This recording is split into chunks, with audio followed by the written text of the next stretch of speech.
দাড়িভিটের ঘটনায় national investigation এজেন্সির তদন্তে স্থগিতাদেশ নয়, স্থগিতাদেশ দিল না প্রধান বিচারপতির ডিভিশন বেঞ্চ। 7 দিনের মধ্যে তদন্ত শুরু করতে নির্দেশ দেওয়া হলো এনআইএ-কে। 15ই মে এই মামলার পরবর্তী শুনানি বলেই জানতে পারা যাচ্ছে। দাড়িভিটের ঘটনায় বিস্ফোরণের অভিযোগ রয়েছে, তাই এনআইএ-কেই এই ঘটনার তদন্ত করতে হবে বলে মন্তব্য করা হয়েছে কলকাতা হাইকোর্টের বিচারপতির পক্ষ থেকে।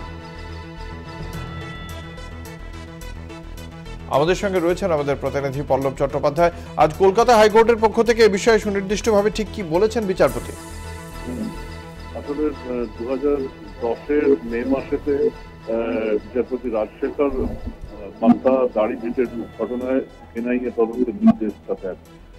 সেই নির্দেশটা রাজ্য সরকার চ্যালেঞ্জটা করেছিল, ফলে স্থগিতাদেশ জারি ছিল এতদিন। সেই মামলা এদিন চিফ জাস্টিসের ডিভিশন বেঞ্চে শুনানির জন্য আসে।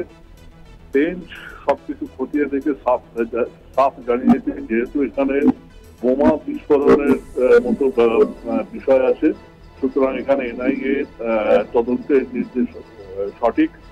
দ্বিতীয়ত,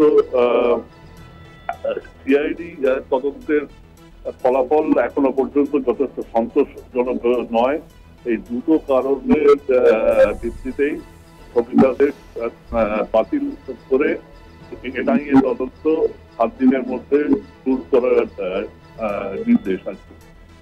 ধন্যবাদ। আমাদের সঙ্গে ছিলেন আমাদের প্রতিনিধি পল্লব চট্টোপাধ্যায়।